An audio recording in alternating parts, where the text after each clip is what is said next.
Unang sa ako sa kaparang Himaya sa Ama, ito sa Anak, at sa Espiritu Santo. Hiling sa kinsuguran, karon kag kagyan, sa mga tuig sa mga katuigan sa tanan amin.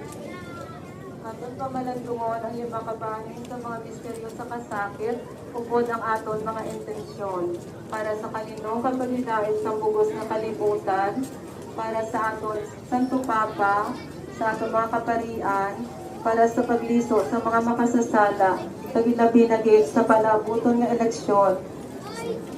Ipangamuyo naton ng isa ka matawhan, ang bad at honest at malinong eleksyon, kagatagan tigas ang kaalam sa pagpili sa mga kandidato nga aton ibutang sa pwesto. Ang naunangan misteryo sa kasakit, amo ang pagpangamuyo ni Jesus sa saluman sa Gethsemane. Amay namon nga irakan sa mga langit, pagdinamon ang imong ngalan, umabot sa